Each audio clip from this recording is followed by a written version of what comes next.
So Kodali Nani కొత్త logic తీసుకొస్తున్నారు. పురంధరేశ్వరికి షర్మిలకి link పెట్టి చూపిస్తున్నారు. పురంధరేశ్వరి క్రియేట్ చేయని ఇంపాక్ట్ షర్మిల ఏం క్రియేట్ చేయగలుగుతుందని. కానీ షర్మిల భర్త అనిల్ మాత్రం డిఫరెంట్ ఒపీనియన్ వ్యక్తం చేస్తున్నారు. ఈరోజు విలీన ప్రక్రియలో ఆయన కూడా అక్కడ డయాస్ మీద ఉన్నారు. ఆయన ఏమన్నారు ఒకసారి విందాం. And do you think that you're joining, you're merging the Congress party, merging your party in Congress party will have an impact on the Andhra Pradesh politics? Think so. Yeah, it will. I think it will definitely. I don't know, wherever the Congress party asks her to do it, she'll do it. But we will fight for the good cause. She'll fight for the good cause. The last question: how tough call it was to take a decision when Jagan, your brother. So whatever party takes a decision, we will abide by it. That's all. Thank you. So Jaganmohan Reddy మీద fight చేయాలన్నా, అక్కడ రాజకీయం చేయాలన్నా, ఏం చేయాలన్నా party decide చేస్తే మేము ready అంటున్నారు. షర్మిల అంటున్నారు, భర్త అనిల్ అంటున్నారు. అదేవిధంగా ఇంపాక్ట్ కూడా ఉంటుందని అంటున్నారు. కొడాలి నాని, వైవి సుబ్బారెడ్డి ఇంపాక్ట్ ఉండదు అంటున్నారు. అదేవిధంగా భర్త అనిల్, షర్మిల పార్టీకి కట్టుబడి ఉంటాం, ఇంపాక్ట్ ఉంటుందని అంటున్నారు. సో ఆంధ్రప్రదేశ్ రాజకీయం చాలా కీలకంగా, ఆసక్తికరంగా మారబోతోంది. దీనిపై డిబేట్ చేద్దాం. డిబేట్లో మనతో పార్టిసిపేట్ చేస్తున్నారు కరణం ధర్మశ్రీ ఉన్నారు, వైఎస్ఆర్సీపీ ఎమ్మెల్యే, గౌతమ్ ఉన్నారు, ఏఐసిసి ఆంధ్రప్రదేశ్ పీసీసీకి సంబంధించిన వర్కింగ్ ప్రెసిడెంట్, కీలకమైన నాయకులు, పెండపాటి పుల్లారావు ఉన్నారు, విశ్లేషకులు, జాతీయ స్థాయిలో రాజకీయ పార్టీల వైఖరులను ఆయన అబ్జర్వ్ చేస్తూ ఉన్నారు. మొదటగా పుల్లారావు గారు, మీరు విశ్లేషణతో స్టార్ట్ చేయండి. నేనేదో నాకు దోచిన విశ్లేషణ చెప్పారు, రైటో రాంగో చెప్పండి. మెయిన్ థింగ్ ఏంటంటే షర్మిల 2014లో ఎమ్మెల్యే అవనవలేదు, ఎంపీ అవనలేదు. 2019లో నో టికెట్. ఇంకెన్ని సంవత్సరాలు కూర్చుంటారు? అవి 2019 నుంచి రాజకీయంలో తిరుగుతూ ఉన్నారు. ఆశ ఉన్నది, తప్పేంటి? సో ఇవ్వలేదు ఛాన్స్. ఈ పార్టీకి మారారు, ఆ పార్టీకి మారారు. నేను పెద్ద దానికి ఇంపార్టెన్స్ ఇవ్వను. ప్రజాస్వామ్యంలో మన హక్కు, తప్పేం లేదు. ఆమెకి ఐడియల్గా ఉంటాం. ఇంకెన్ని సంవత్సరాలు ఉంటారు? ఫ్రాంక్గా చూద్దాం. వ్యక్తిగతంగా పాలిటిక్స్ రాజశేఖర రెడ్డి గారు అమ్మాయి ఉండి ఆ ఒక ఎమ్మెల్యే అవ్వలేదు, ఎంపీ అవ్వలేదు, ఒక సర్పంచ్ కూడా అవ్వలేదు. ఆ బ్యాన్ ఎన్ని సంవత్సరాలు సహిస్తుంది? ఎన్టీఆర్ కుటుంబ సభ్యులు అంటే చాలా మంది ఉన్నారు. మరి కేవలం పురంధరేశ్వరి వచ్చారు, మీ బాలకృష్ణ వచ్చారు అనుకోండి, మరి వాళ్ళందరూ కూడా రావాలనుకుంటే కష్టం కదా. ఆయనకి 2 పెళ్ళిళ్ళు ఉన్నారు, 2 యాక్టివ్గా తిరిగారు కదా, 2 రాజకీయంగా ఇంట్రెస్ట్ చూపెట్టారు కదా. అది కాదు, రాజశేఖర రెడ్డి కుమార్తెగా ఆమెకు హక్కు ఉందా లేదా, ఎమ్మెల్యే అవ్వాలా, ఎంపీ అవ్వాలా లేదా అనేది పాయింట్ కాదు. ఈ రోజు ఇప్పుడు షర్మిల తెలంగాణలో చెల్లని ఆమె రాజకీయం ఆంధ్రప్రదేశ్లోనో ఇతరత్ర వేరే స్టేట్లోనో చెల్లే అవకాశం ఉందా? ఉంటే ఎలా? అస్సలు లేదు. ఆమెకు ఒక ఆప్షన్ ఉన్నది ఆంధ్రప్రదేశ్లో. ఆమె డైరెక్ట్గా ఆమె అన్న గవర్నమెంట్ను విమర్శిస్తే, అన్న గవర్నమెంట్ను క్రిటిసైజ్ చేస్తే కొంచెం వాల్యూ వస్తాయి. లేకపోతే Telugu Desam voters, Janasena, BJP voters ఏమి ఇవ్వరు కదా, సెట్ అయిపోయారు. జగన్మోహన్ రెడ్డి గారికి 45% ఉన్నదా, 50% ఉన్నదా తెలుస్తలేదు. ఆయన అటాక్ చేస్తారా, చేస్తే కొన్ని ఓట్లు చీలుస్తుందా, చీల్సిన చేయకపోయినా ఇంపాక్ట్ ఉంటుంది. బీజేపీ కేసీఆర్ని అటాక్ చేశారు. ఇంపాక్ట్ గేను కాంగ్రెస్ పార్టీకి వచ్చిన తెలంగాణలో మర్చిపోవద్దు. వాళ్ళకి రాలేదు. ఆమెకి ఇంకో వాల్యూ ఆంధ్రప్రదేశ్లో లేదు. రాజేంద్ర రాజ్యం, లేకపోతే మహాత్మా గాంధీ రాజ్యం, ఇందరమ్మ రాజ్యం, ఆ గుడి, ఇవన్నీ చిల్లర కౌరులు మనం చెప్పుకుంటాం. అంతా అయిపోయింది. ఎవరైతే మరణించారో ఒక 2 సంవత్సరాలు 3 సంవత్సరాలు అయిపోయింది. అది ఏమీ లేదు. ఆమెది చేస్తాదా, సాఫ్ట్ బాక్సింగ్ చేస్తాదా, మ్యాచ్ ఫిక్సింగ్ చేస్తాదా, ఊరికనే ఏదో అంటుందా? అది కుదరదు. ఆంధ్రప్రదేశ్లో ఆమెకు ట్రాక్షన్ లేదు. ఇంకెక్కడికి వెళ్ళినా నేను ఎక్కడికైనా చేసేస్తాను అవన్నీ కాంగ్రెస్ పార్టీ పట్టించుకోడు. ఆ కాంగ్రెస్ పార్టీలో వాచ్ చేస్తున్నారు. ఆమె కంట్రోల్డ్గా ఒక కంట్రోల్ రాకెట్ లాగా పనిచేస్తుందా, ఫ్రీ ఏజెంట్ లాగా పనిచేస్తుందా, మనం నమ్మొచ్చా ఏంటి? ఆంధ్రప్రదేశ్లో ఇంకొక చిన్న పాయింట్ ఉన్నది ఏంటంటే ఆమె ఎవరికి లాభం, ఎవరికి నష్టం. తప్పకుండా జగన్మోహన్ రెడ్డి గారు అటాక్ చేసి గట్టిగా క్యాంపెయిన్ చేస్తే జగన్మోహన్ రెడ్డి గారికి నష్టం. కానీ తెలుగుదేశం, జనసేన నుంచి దూరంగా లేకపోతే వాళ్ళకి నష్టం.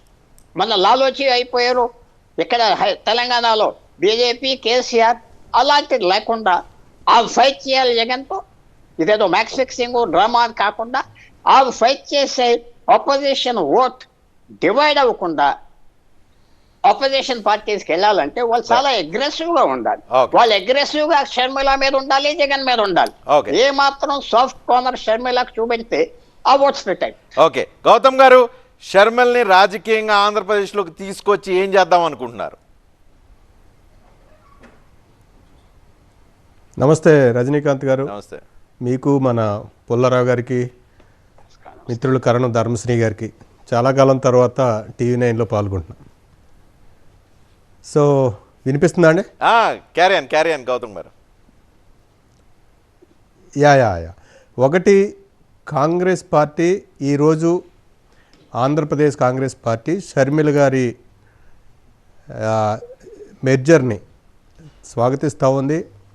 ఆంధ్రప్రదేశ్లో ఇప్పుడు ఒక ప్రస్తుతం చాలా సంక్లిష్టమైన రాజకీయ పరిస్థితి ఆంధ్రప్రదేశ్లో నెలకొని ఉంది. ముఖ్యంగా 2014 తర్వాత ఇవన్నీ కాదు గౌతమ్ గారు, పార్టీ షర్మిల్ని ఆంధ్రప్రదేశ్లో తీసుకువచ్చి అన్నా చెల్లెళ్ల మధ్య చిచ్చు పెట్టారా, రాజశేఖర రెడ్డి కుటుంబాన్ని చీల్చారా రాజకీయంగా? అవన్నీ చెప్తాను సార్. మీరు అడిగిన దానికి ఏం చేయబోతున్నారు అన్నారు కనుక ముందు ఇది చెప్పి ఆ తర్వాత చెప్తాను. సో ఆంధ్రప్రదేశ్లో ఒక రాజకీయ ప్రత్యామ్నాయం అవసరం ఉంది. తెలుగుదేశం గతంలో చంద్రబాబు నాయుడు గారు, బీజేపీ, జనసేన కలిసి పోటీ చేశాయి. తర్వాత జగన్మోహన్ రెడ్డి గారు వచ్చి వాళ్ళు చాలా విషయాల్లో ఫెయిల్ అయిపోయారు, నేను అవి సాధిస్తాను అని ఆయన కూడా అధికారంలోకి వచ్చారు. 25 ఎంపీలు ఇవ్వండి, నేను ప్రత్యేక హోదాని కేంద్రం మెడలు వంచి తీసుకొస్తానన్నారు. వారు ఈ 5 ఏళ్లలో సాధించలేకపోయారని ప్రజలు చూశారు. కనుక ఇప్పుడు ఎందుకు సాధించలేకపోయారు వైసీపీ వాళ్ళు అని అంటే, జగన్మోహన్ రెడ్డి గారు ఈయన కూడా కేంద్రంలో ఉండేటువంటి మోడీ ప్రభుత్వానికి మెడలు వంచడం వల్లే ఆంధ్రప్రదేశ్ నష్టపోయిందనే ఒక ప్రత్యేకమైన రాజకీయ వాతావరణం ఈవేళ ఉంది. మరి ఎవరు ఈ రాష్ట్రాన్ని అభివృద్ధి చేస్తారు, ఎవరు ఈ రాష్ట్రానికి ప్రత్యేక హోదా సాధిస్తారు, ఎవరు ఈ రాష్ట్రానికి భవిష్యత్తు చూపిస్తారనే రాజకీయ అంశాలు ఈవేళ ఆంధ్రప్రదేశ్లో జరుగుతూ ఉన్నాయి.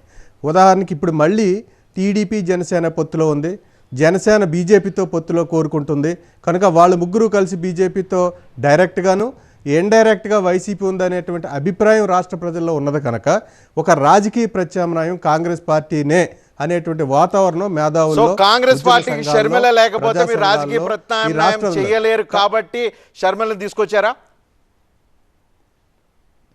అందుకని కాంగ్రెస్ ఒక జాతీయ పార్టీ అనే అంశాన్ని మనం గుర్తుపెట్టుకుంటే, కాంగ్రెస్ పార్టీ దేశమంతా బలపడాలని కోరుకున్నట్టే ఆంధ్రప్రదేశ్లో కూడా కోరుకుంటుంది. కనుక ఆంధ్రప్రదేశ్లో షర్మిల గారు ఇప్పుడు కాంగ్రెస్లో జాయిన్ అవ్వటం కాంగ్రెస్ పార్టీకి అదొక అదనపు ముందడుగు అవుతుంది అనేది మేము భావిస్తూ ఉన్నాం. కనుక షర్మిల గారే మొత్తం, షర్మిల కాంగ్రెసే, కనుక షర్మిల జగన్ ఇది మీడియా ఏమైనా అనుకోవచ్చు. కానీ ఆంధ్రప్రదేశ్ కాంగ్రెస్ కమిటీకి రాష్ట్ర ప్రజల పట్ల ఒక బాధ్యత ఉంది, ఒక పెద్ద టాస్క్ ఉంది. డైరెక్ట్